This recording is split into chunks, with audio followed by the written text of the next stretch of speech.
So it turned out that this build ended up being much larger than I had anticipated. And as you can tell by the title and by the thumbnail on my video here, it is something that I had to reluctantly divide into parts. And I'll share why on that in just a bit. Now, for those of you just discovering this space, my name is Michael, and you have landed in Sovereign Sandboxing, the YouTube channel where we build, play, and reflect on games that let us shape our own story. Okay, so let's take things back here. Firstly, we are back in SimCity. We are doing the thing, really, is what I was trying to get at there, I suppose. But more importantly, we are back in the Far East neighborhood, and we are building on a lot that is actually much larger than I would say most of the other ones. Like the Martial Arts Academy was a fair size. I believe that was a 30 by 30. And then the apartment builds before that were on skinnier lots. So we've got a lot more space to kind of grow, and we can kind of spread our wings out a little bit here. And yeah, House of Blue Leaves was a 64 by 64 lot, surprisingly, but that had a lot of landscaping to it. And when you have a lot of landscaping, it really limits the space that you have. But anyways, I'm kind of just getting a little off topic there. Today's build is a very interesting one, and one that is very, that has been kind of haunting me, if I'm going to be completely honest with you guys. You see, my inspiration for this is really from Yukio's builds. He did a slum build and also a cyberpunk inspired build, and so I'm trying to combine the two of these and interpret them in The Sims 3 in this particular build here. And the reason why I wanted to incorporate that into the Far East neighborhood is because I really wanted to lean more heavily into the cyberpunk themes and like that science fiction, dirtier future kind of aesthetic. And when looking at Cyberpunk 2077 and all of that, that video game takes a lot of Asian inspirations. And so I really wanted to create this lot as something that started out as a really huge project for the city, but then suddenly it lost funding and it just became this chaotic lot. And speaking of which, the lot itself is going to function like a late night apartment lot. So your Sims will actually be able to live in this lot. And my idea here is just that with the cyberpunk themes and everything, that I could build a lot of amenities within this space, kind of like what I have done with the other two apartment lots within the Far East Square neighborhood.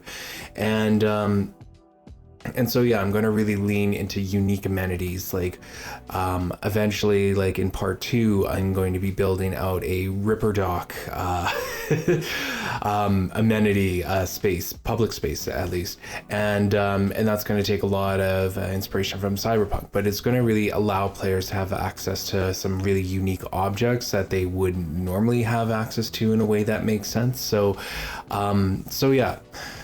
And yeah, that's really the big vision with this lot here, and the reason why it has been haunting me so much is because I know it's a very ambitious project. And when I was building this out and I knew that I was going to be comparing myself and letting you guys know that I am using Yukio's builds, which were in The Sims 4 as my reference points, I knew that the bar was going to be set pretty high here. And yeah, like I was very intimidated by this build for that reason, because everybody that's in the comment section is going to be like, oh, how does this hold up against Yukio's Sims 4 builds? And I have to be honest with you guys, I don't think it really does. Like, I think it's a good build, don't get me wrong, but I don't think that the level of detail and the vision that Yukio had in their two builds there that I used as inspiration, the Slum Street and the Cyberpunk apartment builds, were something that just kind of blows mine out of the water. And I have a few reasons as to why I think I wasn't really able to achieve that level of detail and precision, and I think a lot of it just has to do with The Sims 3 not having a lot of custom content that would lend itself easily to those aesthetics. And And yeah, so that's a big reason why I don't think I was able to achieve that level that I was hoping to achieve, because there was only so many times that I could reuse the neon wall lights or reuse the poster boards from Late Night and the Showtime expansion packs. And because I am a little reluctant to go on a downloading spree, it really did limit my options in a lot of ways. So full disclosure here, I am coming clean. I did indeed download some new objects for this particular build and objects that I think that I will be using in future builds. If you are new to the channel or have just forgotten, which I don't blame you, I don't expect you to remember everything in this particular space, but I tried to make my Sims 3 game run as cleanly as possible, and the way that I have ascertained that to be is by downloading the least amount of custom content that I possibly can. I love when my game runs smoothly, so for me, I do try to limit I try to limit myself from downloading objects and stuff, especially outside of the Sims 3 store. Now, I'm not trying to suggest that everybody should just bum rush the Sims 3 store and download everything like that. You guys can make your own sovereign decisions to add custom content into your game as you see fit. However, for me, like, something that really bugs me is when my custom content doesn't look like it's part of the same game. And so I like a certain level of consistency, at least in terms of the graphics when I'm doing that, which is really why I haven't gone on huge custom content downloading sprees, despite my computer probably being able to handle a boatload of custom content. And I also just think that the game runs better the more I limit myself. However, for this build, I did download some new custom content pieces. I did download some additional objects beforehand as well for other urban builds. Like, you'll see some of the graffiti objects that I had downloaded from before make a reappearance here. And in this case, I downloaded a few objects from Cyclonazoo on the Sims resource, and they have some incredible Sims 3 sets there.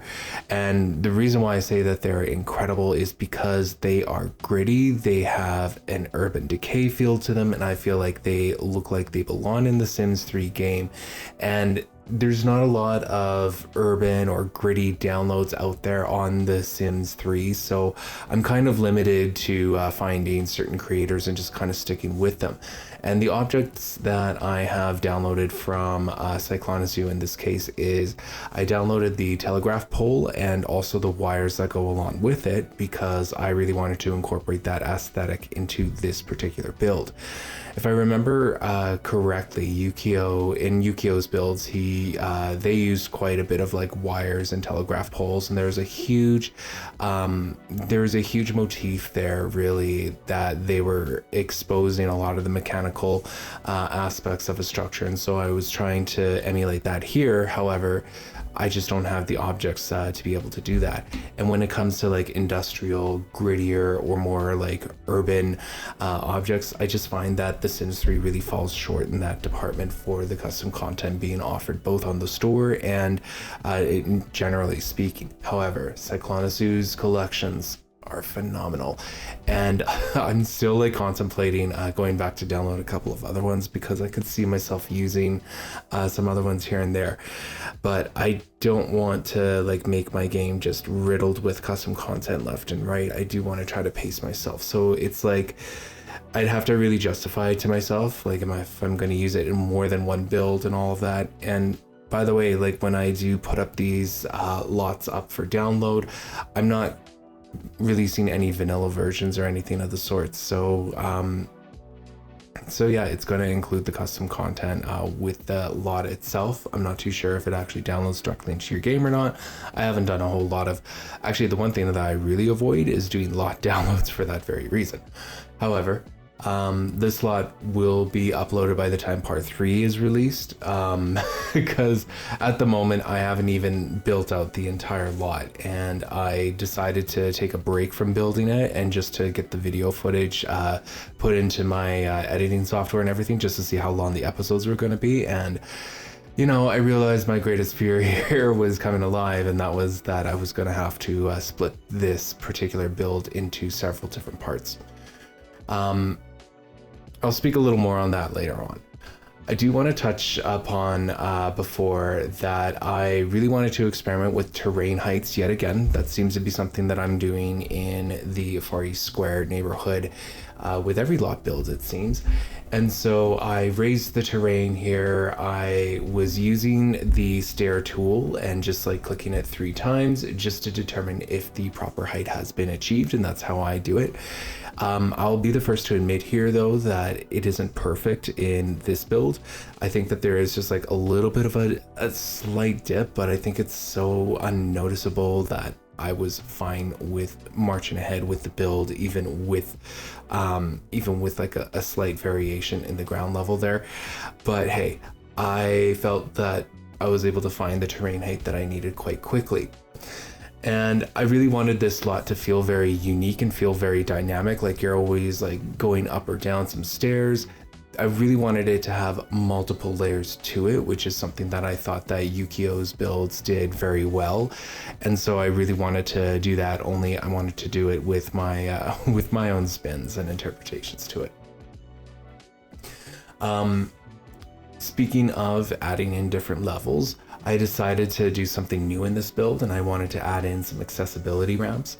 And when these ramps eventually get detailed, which you guys will see a little later on this episode, they look much better. But you'll see me experiment a little bit with the ramps. You'll see me do like a direct ramp from the top height to the ground height, and then eventually like you'll see me evolve that ramp into a switchback system. And the switchback system looks okay, but the gaps in between kind of look a little awkward and look a little distorted, which is something that like I'm not too happy with. However, I try to like sort of hide it with some objects here and there. I couldn't place foundation walls, which is usually my go-to when it comes to covering up awkward terrain deformities and all of that, just because it was going to throw off the structures around it. So I kind of had to accept an imperfection. But hey, I tried to put lipstick on a pig in this case. So by the end of the episode, you're really going to see me try to attempt to put lipstick on a pig, so to speak. So you'll see how I hide it there. And of course, I am open for suggestions. Who knows, I might have a brilliant idea and come back to it in the later parts to try to cover the terrain and the deformities in the switchback ramp style. But yeah, I haven't thought of that quite yet at the time of recording this episode.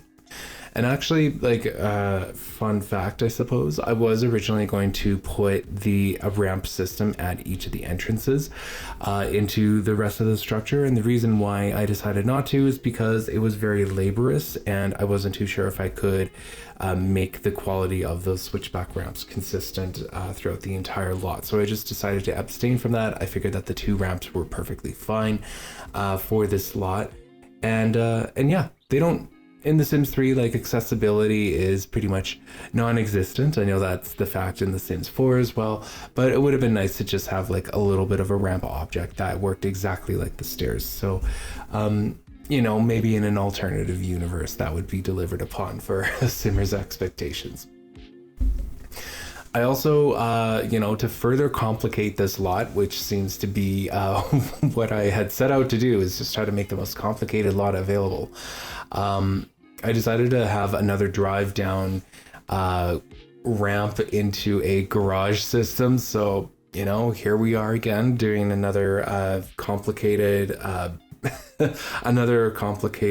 building technique in The Sims 3, at least, where you have like a drive down driveway that descends into the subterranean. Anyways, there's going to be an underground parkade. I wasn't going to like do myself in that badly. I just decided to make the underground parkade eventually later on in this episode, but it complicated things because you have to be very careful with the terrain. Otherwise, it's going to distort the ramps. And if you have distorted ramps, and in this case, like this one is quite steep. However, I feel like I've seen drive down ramps being very steep so long as the clearance clears for vehicles and stuff. I'm kind of getting a little off topic here, but yeah, I decided to complicate the lot further by having a drive down garage. So for those of you that hate building those, you are welcome. But yeah, back to the ramps. With the pedestrian ramps, there were a few attempts. The biggest challenge with that was just making the terrain surrounding the ramps look good, like the terrain that is right up against both the wall and the foundation walls. And like just trying to make that look at least accessible while also still providing a significant or a decent amount of space on the lower levels there. The first version was like a ramp and a stair, and you'll see me do that. However, I deviated away from that just because I wasn't able to get the terrain to work properly, and the stair was kind of looking a little weird because you could see through the stairs.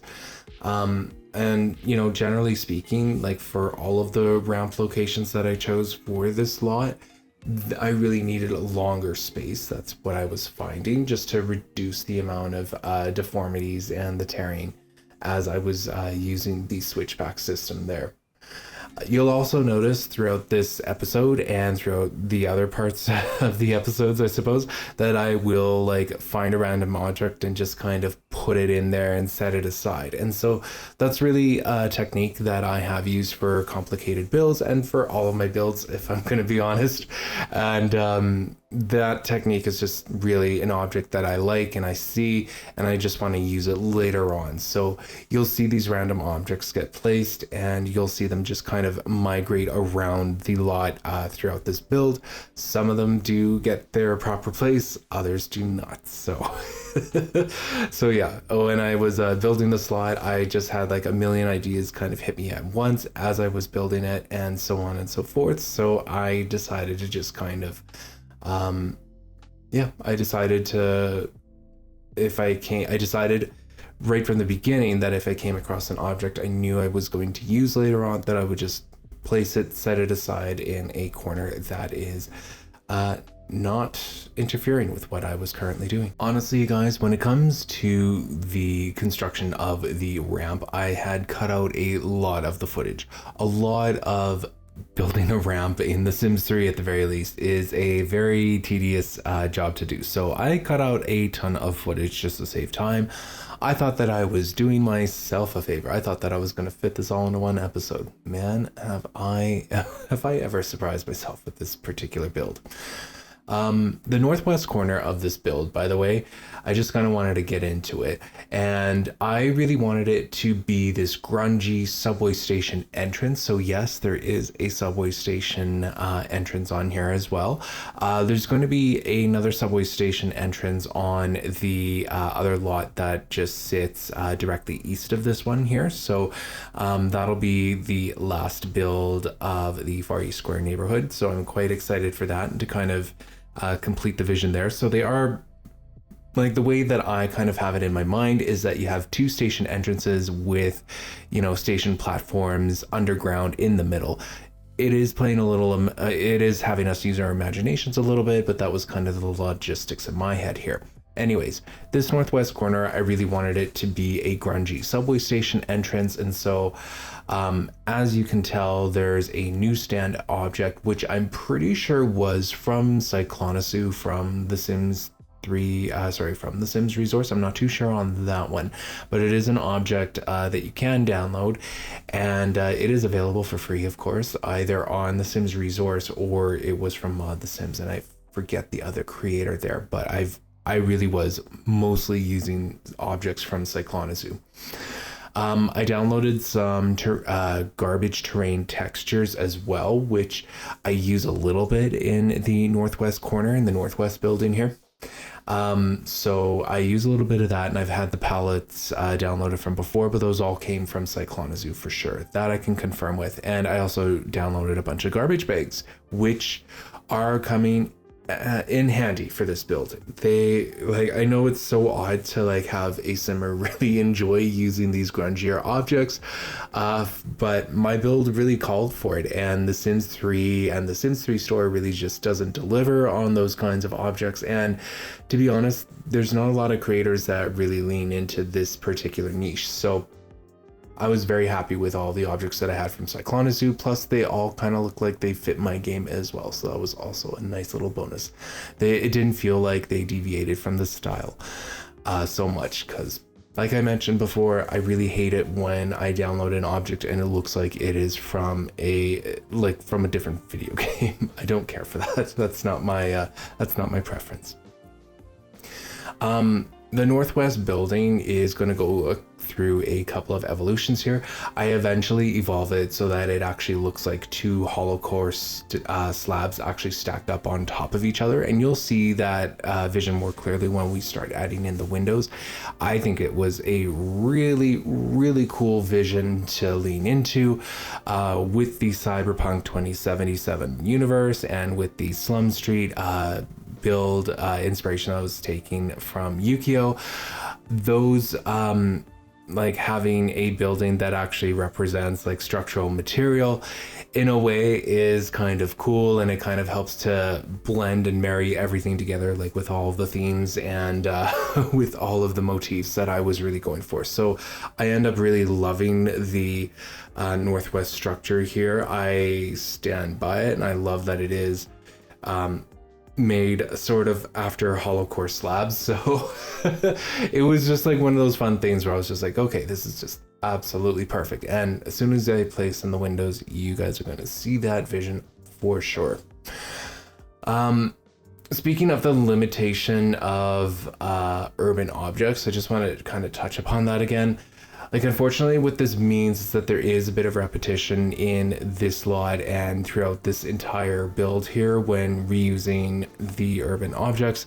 Like, when I was looking at graffiti art, there was only a couple of graffiti art pieces that I really liked, and so I ended up reusing them a bunch of times, and it's gonna get repetitive, and I really hate that it gets repetitive, but it just goes to show again that there aren't a whole lot of custom content options out there. I would have loved to have downloaded about like 3 or 4 more graffiti walls. That would have been cool. And graffiti tags as well, but I really just had to make do with what was available to me. And I'm not about to go ask someone to make some stuff for me either. I'm not gonna go and pay for that kind of custom service either. So it's just like, I had to make do with what I had. However, I will say this though, if you are a player that enjoys having a street artist sim, then this lot is going to be the one that you're going to want to live at first and foremost. But it is ripe for tagging and for floor murals and for wall murals and all of it. So there's still a lot of space for actual gameplay to occur within this lot, and to like make a graffiti artist dream come true if you have a sim that is in that kind of a career. So yeah, that is the flip side of all of this repetitious art and stuff, is that you can actually have your sims themselves do their own murals and do their own tagging and everything. Within this Northwest building, on the rooftop, I added a gym. I did want something, again, a little more grungier. I know that it is a significant focal point, but I really wanted to show that this lot is not afraid to use a significant focal point of the lot as something that's more utilitarian. And I've mentioned this before with other builds, but this is just yet another opportunity for me to place a gym build within a residential use lot. So yeah, this was another opportunity for that. And I think I've mentioned it before, but I do plan to only have one actual gym community lot, and that build is not for way down the road. I'm not gonna give anything away there, but it's not even within the downtown core. And so what I've done to compensate for that is I've added in public spaces that have allowed Sims to use gyms and stuff. So this is one of those cases here. There's a gym here, there's a gym in one of the other Far East apartment lots, and there is also like gyms all over. So I've compensated for the lack of gym community lots, for lack of an accessible gym community lot central to the world, with this kind of a method here. So I also had no idea what I wanted to use that rooftop for, but so I decided to just use it with the gym. Unfortunately, like this first episode for this apartment build is going to feel a little rushed and disorganized, since I legitimately seriously thought that I was going to be able to fit all of the building into one video. I was so dead wrong for thinking that. You see, the thing with this build, with this kind of style of build, and with the references and the approach that I was taking with it, there just demands so much clutter and so much details, and then those cluttered details and everything is what leads to it to being a very time-consuming build.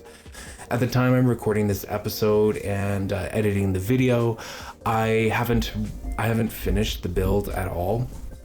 I just kind of took time off, like I said before, just to see if I had enough, just to see if I was overdoing it on the footage. And as opposed to cutting a bunch of footage, I just decided to release this into 3 parts here. So that was kind of my mindset there.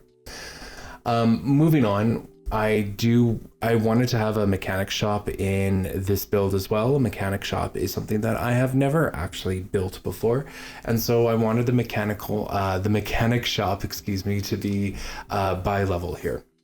So I wanted that first ground floor to be where you're getting your vehicle repaired, and then the second floor is going to be where the vehicle showroom is.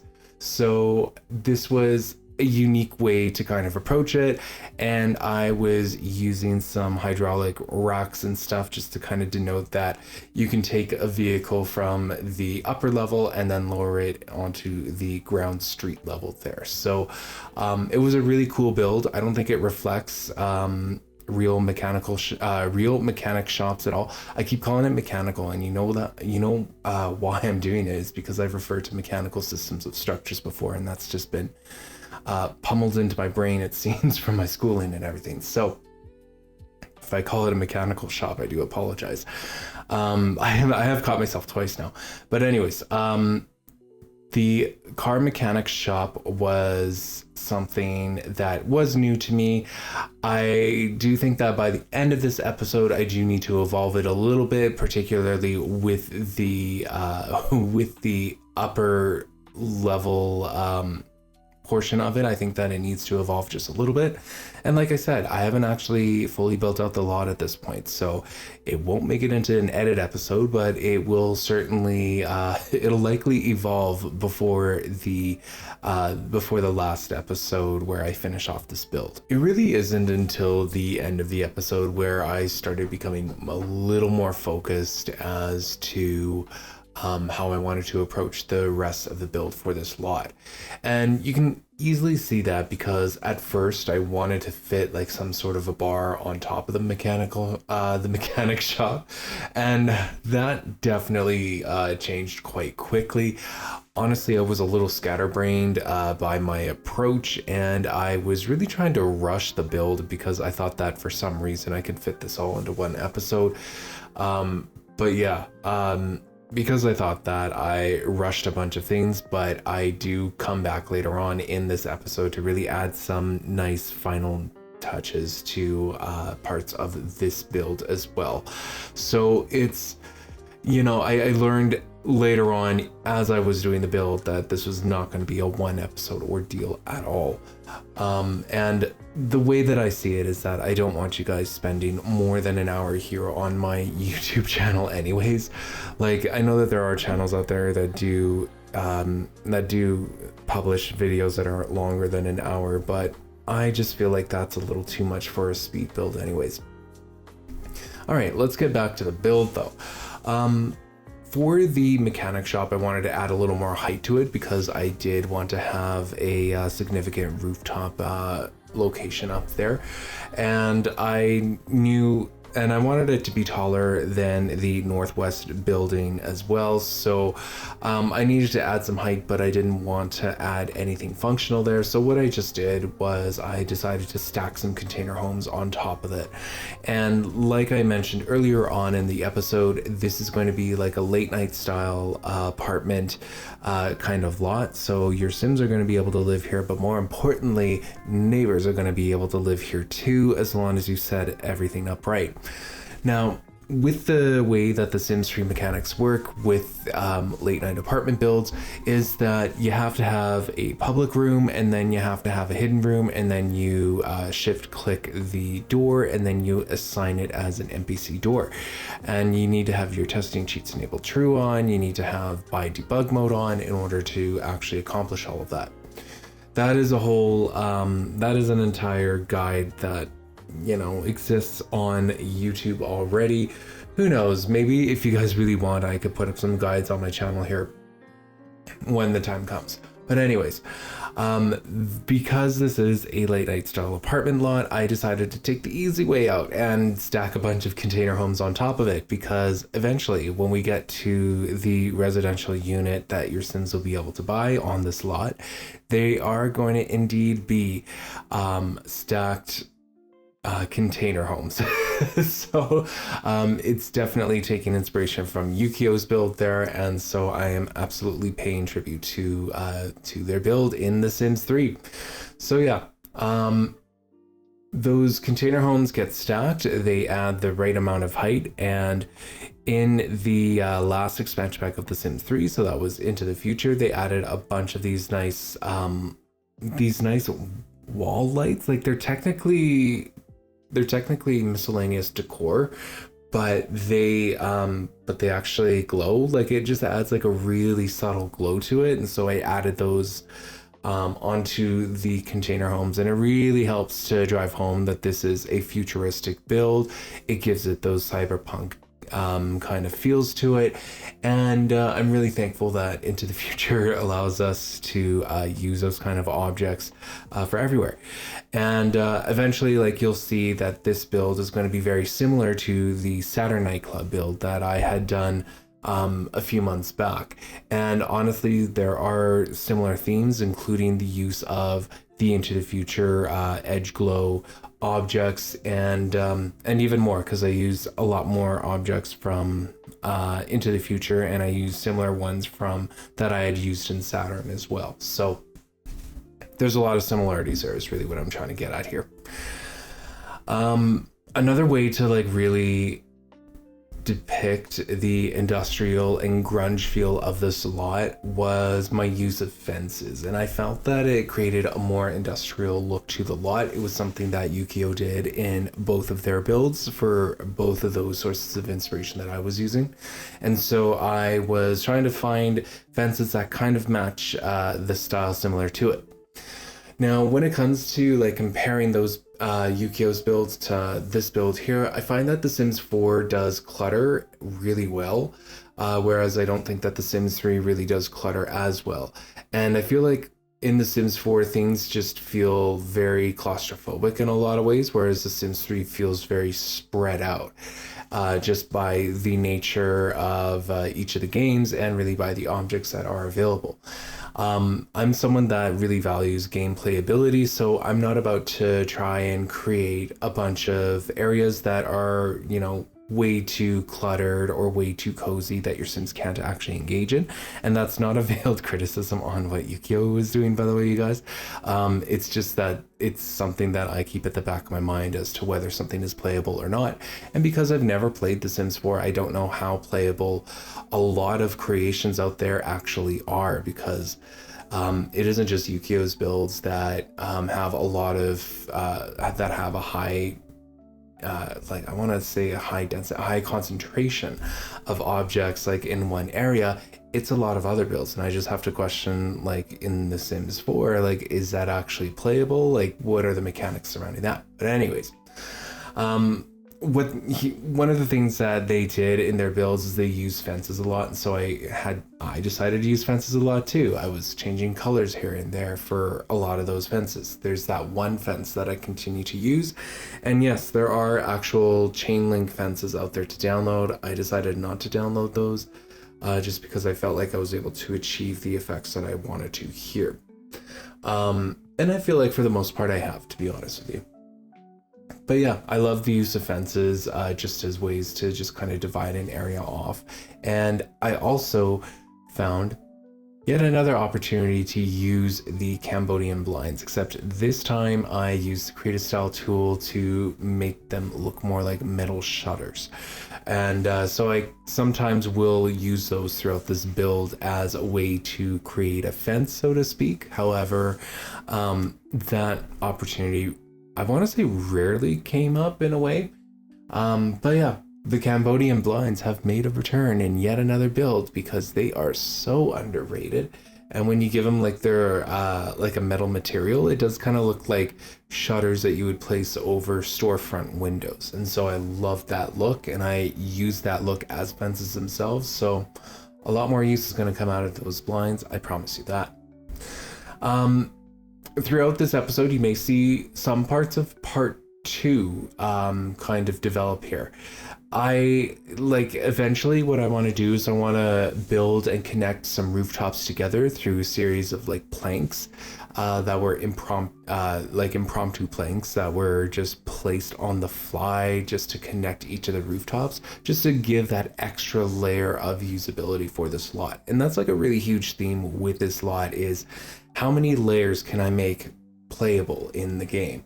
And that is a layer that I definitely want to make playable, because I feel like it is unique to this lot. And when else am I going to connect rooftops between different structures and all that? And it's like, I'm never going to get that opportunity, really.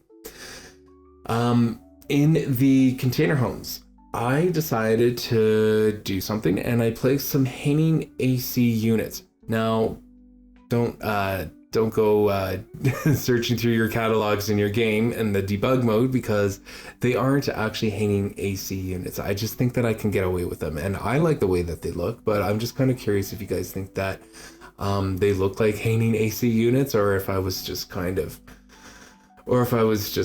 really looking for an excuse to use them there. I don't know. I'll let you guys be the judge of that as to whether or not I could get away with it. But yeah, throughout this build, I'm really all over the place, and it really doesn't come together until the end of today's episode, when I finally realized, hey, I have too much footage for one episode. I'm gonna have to divide it into 3 episodes, and I made a conscious choice pretty much halfway through, more than halfway through this speed build, that I was gonna have to release this build in a 3 episode format. And so it was better, in my opinion, to just really focus on 2 structures at a time. In this case, it's the Northwest building, and also the mechanic shop, and just to really get those looking solid and to get all the details that I needed there before moving on to the others. Let's talk a little bit about the story behind the mechanic shop here. So I shared a little bit about it before, but when I had reloaded my game, because I'm sure you guys have kind of figured out by now, but when it comes to builds, especially longer builds and larger builds like this, I have to do this over a period of a couple of days. And so when I came back to work on this build after fiddling around with the foundations and getting the general structure kind of set in there, I kind of wanted to explore what the mechanic shop was all about, and what it was really there to, what kind of purpose it was really serving, is what I mean to say. And so my idea here is that they would take in old vehicles, upgrade them into futuristic vehicles, and then like resell them at a profit. And so that's kind of the idea here. Now, as I am saying this idea, and as we are watching this build happen right before our very eyes, I do need to go in and I do need to edit it. I know I already mentioned it before, but I need to edit the public space that Sims would have access to, and I kind of want to add like a short little hallway and a what do you call it, a staff room as well. So will certainly be doing that in part 2, because like I mentioned before, I haven't even finished up building this lot at the time that I'm filming and recording this. So I kind of don't need to save it for an edit episode. I can actually just go in and do it in the next episode. So yeah, that's something that is on my to-do list for sure.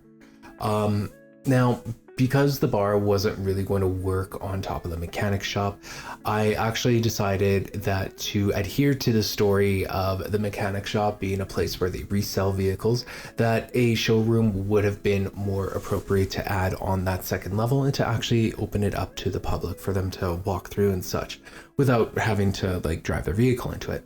Now, a little fun fact, I did use the repair vehicle, I guess, from the Roaring Heights world that is available on the Sims 3 store.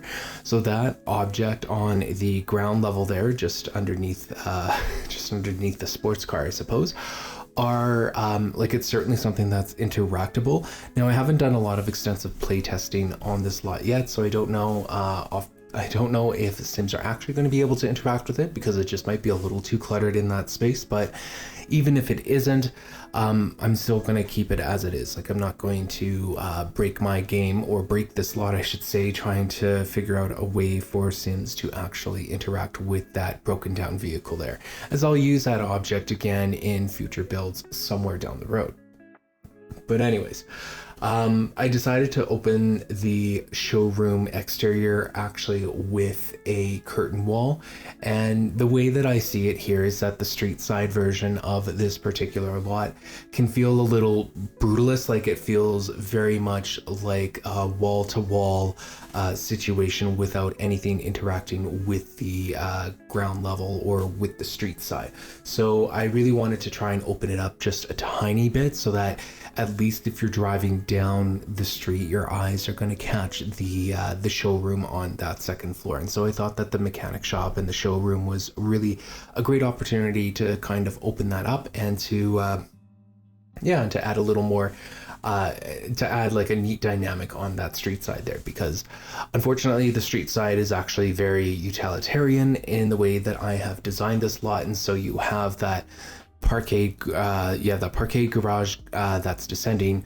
into the lower levels. You've got the mechanic garage there, and then for the northeast building, I actually don't plan to have anything anything that opens up onto the street side there. So it is going to be like a very private structure, and I will get more into that into the next episode. So yeah, I'll talk more on that, but I knew that the street side was going to be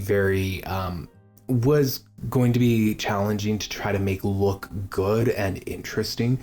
And even though in the northwest corner where we have the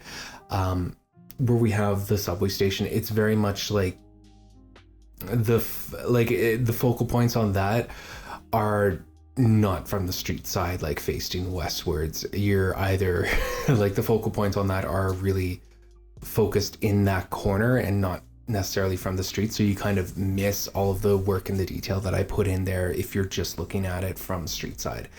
So yeah, there needed to be a little more intrigue added into the street side portion of the structure, and so adding a curtain wall and just opening up a little more natural light into the structure itself was something that I felt was very beneficial.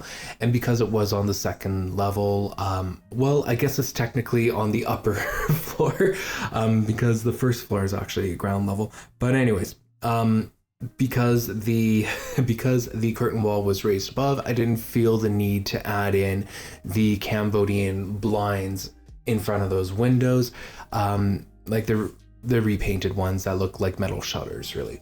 So I kept the showroom very basic, and again, something that I will edit into the second episode, and yes, this is going into a notebook, you guys, is that I am going to add in a few more advertisements specifically from Into the Future. I think that can help elevate the showroom just a little more.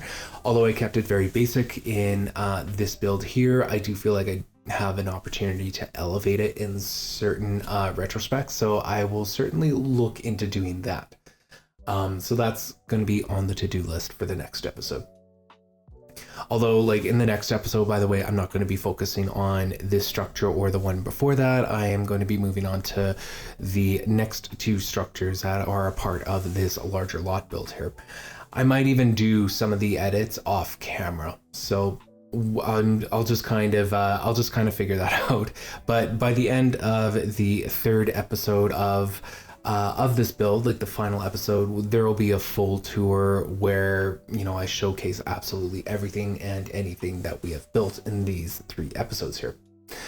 So yeah, the Cambodian blinds reappear, and the placement of them within the mechanic shop here really helps to juxtapose and communicates the need to safeguard this structure and that there is valuable merchandise inside. That merchandise, of course, being expensive vehicles.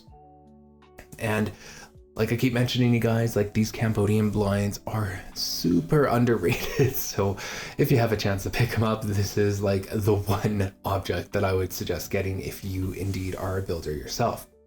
I also added a little seating area just to kind of make it a little more lived in and to make this lot again be very informal with its uses.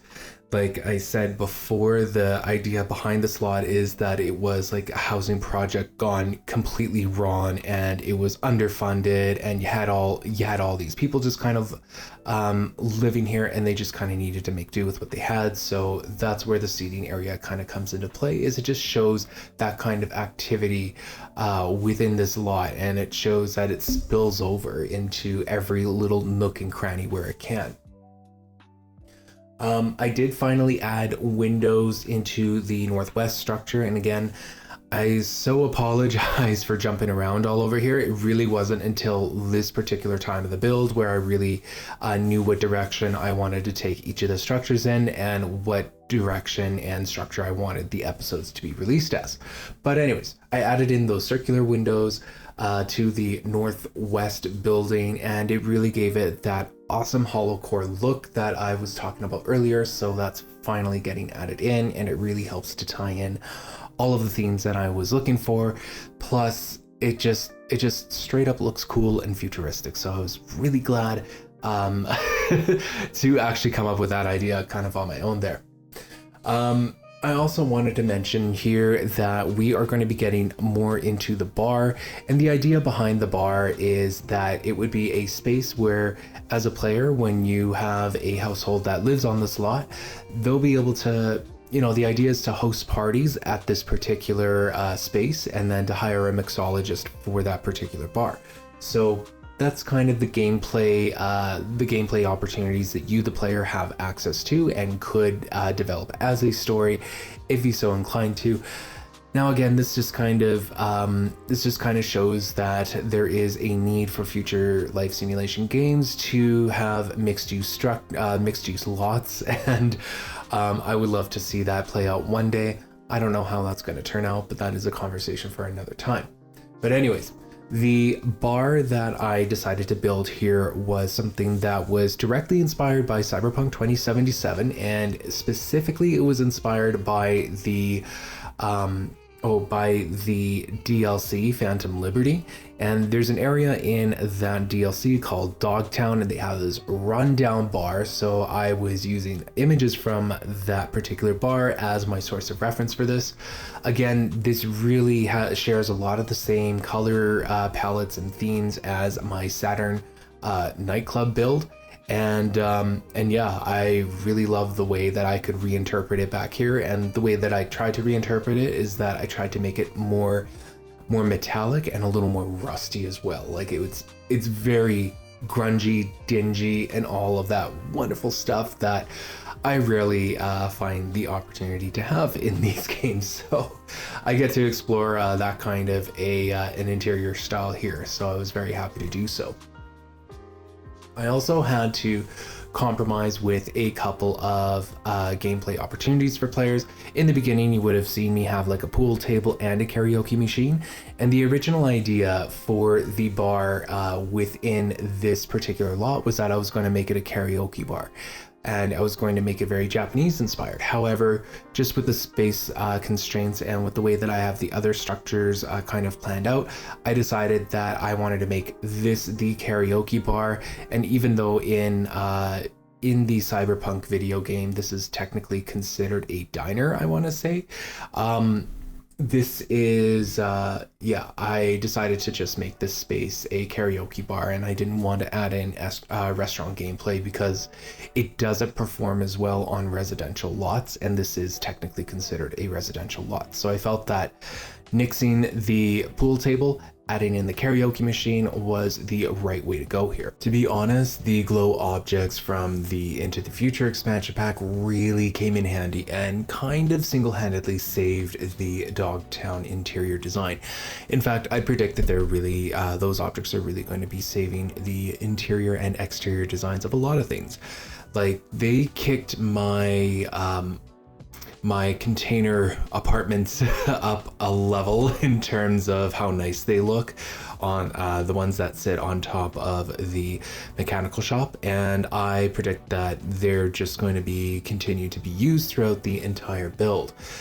And honestly, like, I am very thankful for them because the Sims 3 and the Sims 3 store, like, I know I've mentioned it several times, but like for industrial looks, for any kind of grungy or any kind of aesthetic that kind of falls within that umbrella, there just doesn't seem to be a whole lot of options for the Sims 3, with the exception, of course, of some objects that I found from Cyclona Zoo. And honestly, I could have gone crazy downloading stuff from them on the Sims resource, but I totally had to get myself in check.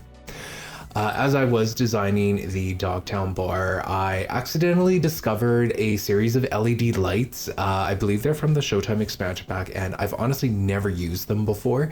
And I changed the color on them so that they had like this red that gradients into a yellow, and they kind of looked like sound bars to me. And I felt that that was very fitting as this was a karaoke bar. And so I decided to decorate the wall using them as sandbars, and as sound bars. Sounded like I was saying sandbars there, but no, I meant sound bars. And yeah, I thought it was a really unique way to use the object, and that's kind of one of those lovely things that I just discovered while doing this build, is that they just looked stellar in this particular build. So I decided to lean into it, and I really like how they turned out. I'm always trying to find ways to use objects that I never use ever, so I love that I was able to use them. It felt like a nice little, it really appealed to the completionist in me. And the completionist in me is crazy enough to think that I need to use every object in the game. Okay, there are 2 decor pieces from the Showtime expansion pack that kind of phase through the wall. They are, I don't know how to describe them, but they're the 2 decor pieces from the Showtime expansion pack that sit right behind the mixology bar, and they actually kind of I guess glitch through, but phase through the wall, and they, like, the backs of them actually appear on the exterior wall. And I thought that that was so cool. It was another one of those unintentional discoveries that I made while designing this bar, and it looked so cool on the other side, and I just really started to fall in love with them. We'll see how I feel as time goes by, because I might just change my mind on them, but I love how they look, and so I just kind of kept them as they were, glitched through the wall and everything, and it just kind of gives the exterior on the corrugated metal wallpaper just a little bit more intrigue to it on the exterior there. So I thought it was a happy little accident, so I just kind of kept it there. Speaking of which, like, right now in my mind, I have deduced that a cyberpunk aesthetic is really just like a combination of neon lights and metal. So that's kind of what I'm going for, and hopefully I'll be smart enough to change the colors change colors for the different builds within the slot as these episodes go by. But seeing as how I haven't built out the rest of this lot, I don't know whether that's going to be the case or not. So we will just have to find out ourselves as we go along here. But yeah, you'll see me use the posters again on the exterior for, I guess I would call it like the courtyard. And again, like, these posters just kind of like, they're fatiguing at this point on this lot, but I feel like I've got them in different arrangements and in different focal points at each part of the lot that maybe it won't feel as fatiguing as we go by. And, you know, the same kind of sentiment is being applied to the graffiti art that I have downloaded as well.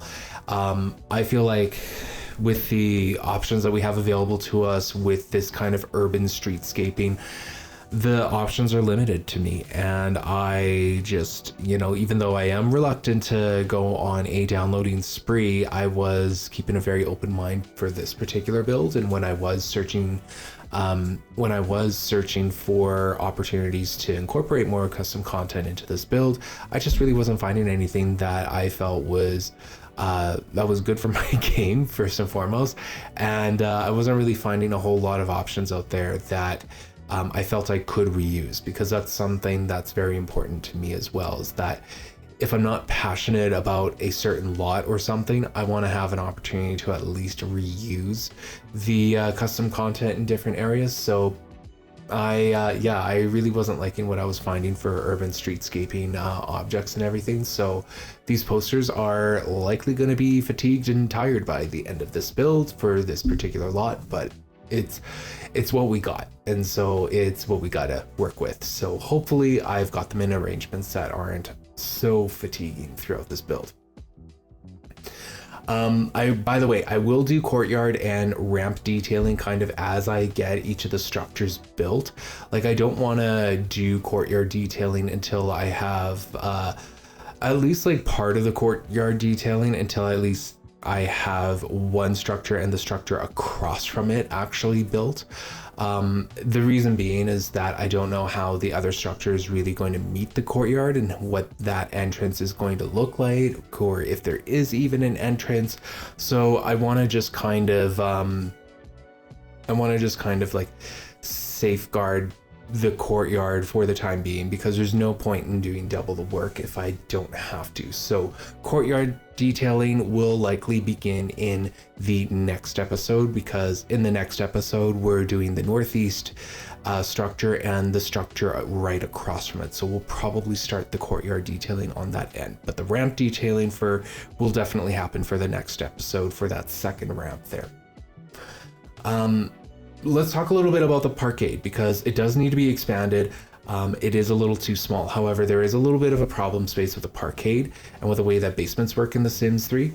I could just lower it another basement level. Luckily, that option is available to me. However, I don't really want to do that. And by not doing that, when you build out the basement, it does distort.